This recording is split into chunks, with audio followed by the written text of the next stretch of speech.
this chapter, we're going to study angles and reasoning.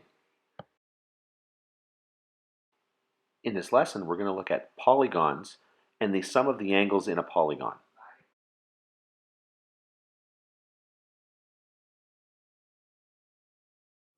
Okay, hi everybody.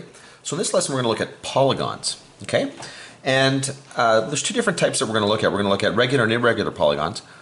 So what's a polygon to start off with? Well, it's a closed figure. It's a two-dimensional closed figure. It's got to have three or more sides, okay? And if you just think about that, it makes sense. I mean, if you can't have a closed shape that's got only two sides to it, right? What would that look like? So it's got to have at least three sides. So it's got to be a triangle or better. And then when all of its sides are the same, then naturally all of the angles will also be all the same, and we call that a regular polygon. That's all we need, okay? The sides are equal and the angles are equal as well. That becomes a regular polygon.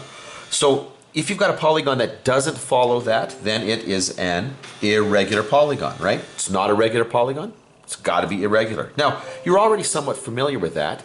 An equilateral triangle is a regular polygon, right? So you've got three sides, they're all the same, and we know that all of the angles in an equilateral triangle, all of the angles are 60 degrees. Now that's different than an isosceles triangle, okay, where only two of the sides are the same. So an isosceles triangle, we would count that as an irregular polygon.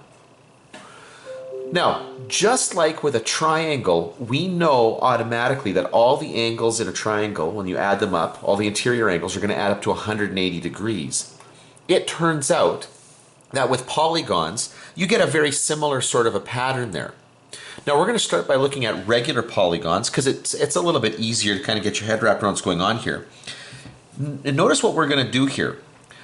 I'm going to use my knowledge of the triangle, the fact that its interior angles add up to 180, to find a rule that works for the polygons here. So what I'm going to do with all of my polygons, and notice that how I'm making these things is I'm just putting dots around a circle and then connecting them. But I'm spacing them out evenly around the circle. And then what I'm doing is I'm connecting each vertex to the center. And what that does, okay, is that creates a bunch of these little isosceles triangles. Now they're isosceles because each of these sides here are going to be a radius of the circle. So this is going to be the same as that. And so there's an isosceles triangle, but this is also an isosceles triangle. And what's important to remember here is that the sum of the angles inside this triangle right here will be 180. So will this triangle, so will this triangle. Okay, the sum of the angles in this triangle will be 180, same with this one, and this one, and this one, and so on. And so what happens as we go from polygon to polygon is the number of these triangles goes up by one every step. So let's put this information in a chart and see if we can find a pattern here. Okay, so zoom in just a little bit here. Whoops. So our first column here is going to be the name of the polygon.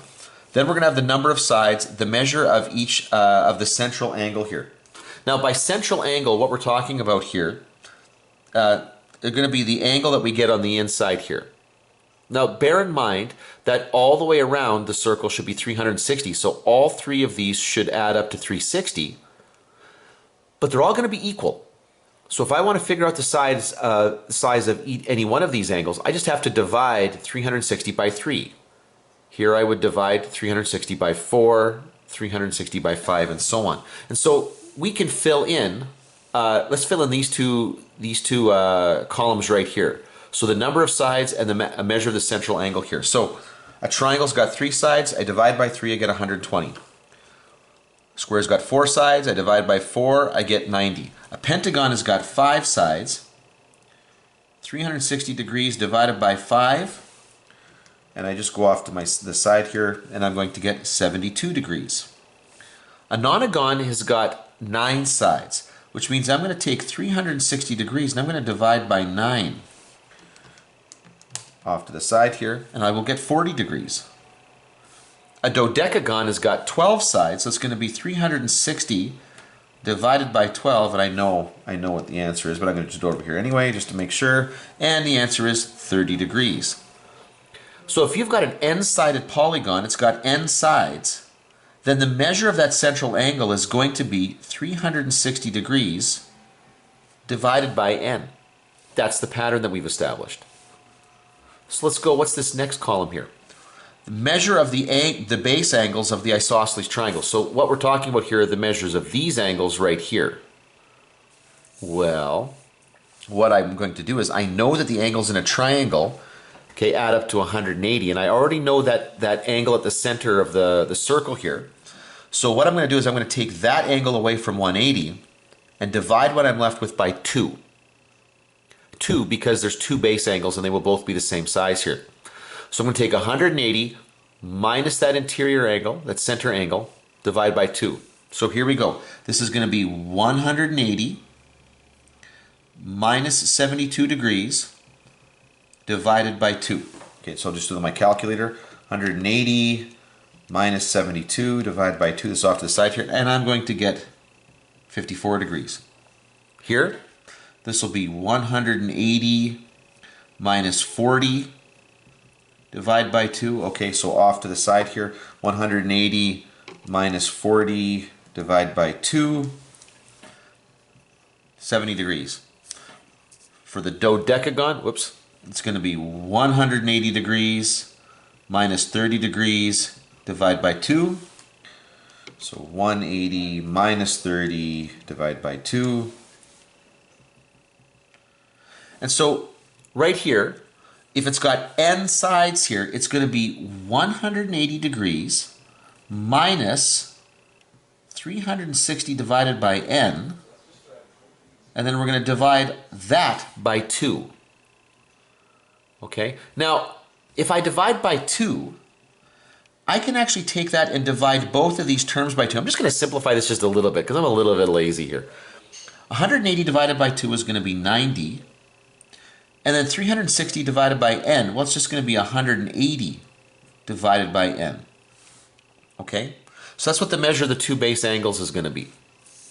Now, the measure of the interior angle of the polygon. Now, the interior angle of the polygon is going to be this right here. So there's going to be two of them. So whatever we just found, we got to double that. Okay? So for a triangle, it'll be 60 degrees. And that makes sense. I already knew that the interior angle of a regular triangle, because I knew it was an equilateral triangle, I knew that was going to be 60. And for a square, that makes sense. I know that the angles are 90. For a pentagon, that's going to be 2 times 54. Okay, so 2 times 54 degrees, that's going to be 108 degrees. 2 times 70 degrees, okay, is going to be 140 degrees. 2 times 75 degrees will be 150 degrees. Now, 2 times, here we go, 2 times 90 degrees minus 180 degrees over n. Oddly enough, that's just going to take us back. It's going to get rid of that divide by 2. I'm going to go right back up to 180 minus 360 over n. Crazy. Now, if you sum up the measures of the interior angles in degrees, okay, what we're going to end up doing here is we're going to end up multiplying that 60 by 3, the number of sides. I multiply the 90 by the number of sides, which is 4 if it's a square. For a pentagon, which is this next row here, it's going to be 5 times 108. Okay, so 5 times 108, I'm going to go to my calculator just make sure I get that right. 540 degrees. For a nonagon, it's going to be 9 times 140 degrees. So the sum of the angles there is going to be 1,260. For a dodecagon, that's going to be 12 times 150 degrees. I'm going to get 1,800 degrees. And if I multiply this by n, if I multiply n, the number of sides I've got here, by 180 degrees minus 360 degrees over n, I'm going to get 180 degrees times n, but then the n will cancel with that n here, minus 360 degrees. And there I've got this little formula. And I can actually go one step further with this, and I can factor out 180 degrees from that, and I'll be left with that n, and 360 divided by 180 is going to be 2. So 180 degrees times n minus 2. So the number of sides of the polygon minus 2 multiplied by 180. that will be the sum of those interior angles there.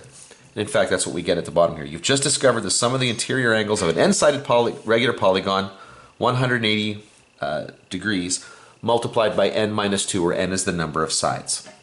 Awesome. Okay, now let's take a look at irregular polygons and see if we can find a pattern for their angles as well. So just follow along here. So knowing that the sum of the interior angles of any triangle is 180, and that was key in our last approach, it's going to be important here. We can break irregular polygons into triangles and then add up the sum of their interior angles. So it really is the same sort of procedure that I used before, except before I was starting from a central point and creating triangles out from there. Here I'm going to do this a little bit different. So what I'm going to do here is I'm going to take these polygons and I'm just going to choose a vertex and start joining it to other vertices here. So for example, for this quadrilateral, I choose this vertex and it's connected to every other vertice there. In this pentagon, now it's not a regular one, so I take that point right there and I start connecting it to all the different vertices, and that creates a set of triangles here. Now, notice, and this is what we want to do, this is the idea that we want to get out of this. If you've got 3 sides, okay, the number of triangles is 1. If it's got 4 sides, the number of triangles you can produce is 2. 5 sides, and the number of triangles you can produce is 3. So then the question is, what do you notice about the number of sides of the polygon and the number of non-overlapping triangles you can create here? Well, this is going up pretty steady. Actually, this is going up pretty steady too. So if it has n sides, okay, we expect, well, look at the relationship there. It looks like it's going to be n minus 2 triangles. Okay, and actually that allows us to start to build a chart here. This is what we want to do now, to see if we can kind of hammer down what this relationship is to the best of our abilities here. So with a triangle, we've got 3 sides, which gives us 1 triangle. So that's 1 group of 180 degrees, because remember, every triangle is going to have, the sum of the angles is going to be 180. A quadrilateral's got 4 sides, which means you can break it into 2 triangles. So each triangle is going to bring 180 degrees. So the sum of the angles in any quadrilateral is going to be 360 degrees. A pentagon has got 5 sides, which means it's going to have 3 triangles. 180 degrees times 3. I'll do that over here, and I get 540 degrees. Now, it's interesting here. Notice that these angles here, the sum of these angles here, that's the same we got when we were dealing with the regular polygons. But let's keep going here. We didn't do an octagon. An octagon has 8 sides, which means I anticipate 6 triangles. 180 degrees times 6. Whoops, times 6 is equal to 1,000 and, whoops, I don't know why I wanted to put the degree symbol up there. That was just weirdness. Okay, hold on. Nope, nope. Okay, whatever. A decagon has got 10 sides, which means we're going to have 8 triangles there, so it's going to be 180 degrees times 8. 180 times 8 is 1440 degrees. If it's a 100-sided polygon, we're going to have 100 sides here, which means we're going to have 98, okay, 98 non-overlapping triangles. No, I don't want the degree symbol there either. I don't know why I keep doing that. So 100 times, well, I don't have to do that. Sorry, it's going to be 180 times 98. 180 times 98, so that's going to be, wow, 17,640 degrees. And so finally, if you've got n sides, then it's going to be n minus 2. And so the sum of the angles will be 180 degrees times n minus 2. And isn't that interesting? That was the relationship that we found with the regular polygon. So it's the same rule here. So we conclude that whether we're looking at a regular polygon or an irregular polygon, the sum of the angles inside there will be 180 degrees times n minus 2. Okay, so the difference between the two is in a regular polygon, since all the angles are the same, you could then divide by that sum by n, the number of sides, to see what each angle is. That's really the only difference there, is that if it's a regular polygon, I do have this ability to go one step further and figure out what each individual angle measure is. Okay, so let's do some questions here. First one says, calculate the sum of the interior angles of a polygon with 9 sides. Okay, well this is pretty straightforward because we know the sum is going to be 180 degrees times n minus 2. So now 180 degrees with a 9-sided shape, that's going to be 9 minus 2. So it's really just going to be 180 times 7. And so that is very quickly 1,260.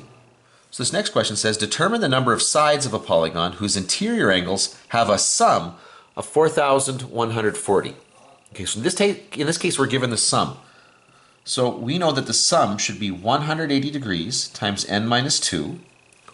And now we know that the sum is 4,140 equals 180 degrees times n minus 2. Well, the first thing I'm going to do is I'm going to divide both sides by 180. So that'll be 4140 over 180 degrees is equal to n minus 2. So let's figure that out. 4140, I'm just using my calculator over here, divided by 180, that's 23. And so now I'll add that 2 there, okay, that negative 2, I'm going to bring that over to the other side by adding 2, and I'm going to get 25 is equal to n, so it's going to have 25 sides. Okay, so this question says, determine the value of x and a in the diagrams below. Okay, so right here, notice that this is an irregular hexagon. So we've got 6 sides, so n here is going to equal 6. Okay, well, you know what? With that information here, I can tell you what the sum of all these angles should be. The sum should be 180 degrees times 6 minus 2. So it's going to be 180 times 6 minus 2, or 180 times 4. So I know that the sum of those angles should be 720 degrees. Now, that means in order to get x, this one little bit that kind of stands out there, what I'm going to do is I'm going to add up all of these numbers here first. So 110 plus 120 plus 125 plus 115 plus 130. Hold on a second. Sorry, I made a mistake there. Plus 130. If I add up all those angles all together to there, I'm getting 600 degrees. Okay? So now I know that 600 degrees plus angle x should equal 720 degrees. Which means when I bring that over, I'm getting that x is equal to 120 degrees. That's what's left over. Now let's take a look at this one. Okay, so now this is a 1, 2, 3, 4, a 5-sided shape. So we should be able to figure out what the sum of the angles inside there is supposed to be. Okay, so we know that the sum of the angles is going to be 180 degrees times, times,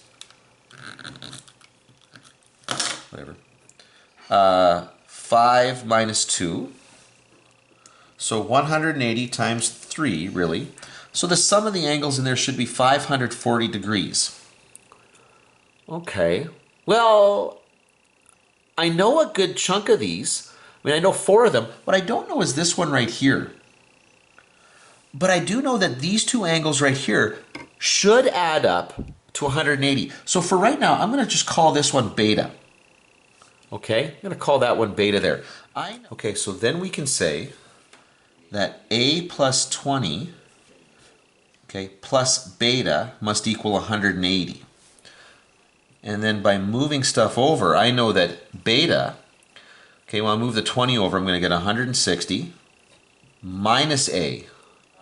That's the angles that's going to go right there, 160 minus a. So now I can put all those pieces together. So going around the inside here, I'm going to get 160 degrees minus a plus 2a, okay, plus 3a minus 40 plus a plus 12 degrees. Oh, a plus 12, sorry, degrees. Well, it's okay. And then plus 3a degrees. And I know that's going to equal 540 degrees. So all I've done here is taken this angle plus this one, plus this one, plus this one, plus this one. Now, let's put the constants together, because I'm going to group together like terms. So I've got 160 here, minus 40. Okay, so 160 minus 40 plus 12. And so that's going to be 132 degrees. Plus, now I've got a negative a plus 2a. That's going to give me 1a. Plus 3a is 4a. Plus a is 5a. Plus 3a is 8a. So all I did is I've taken the angles, gone around the pentagon here, and then I've added the pieces together, the like terms. Now I'll bring the 132 over, so it's going to be 540 minus 132, and I will get 8a is equal to 408 degrees. And then when you divide by 8, we'll get that a is equal to 51 degrees. And that's how we use those rules to answer questions like that.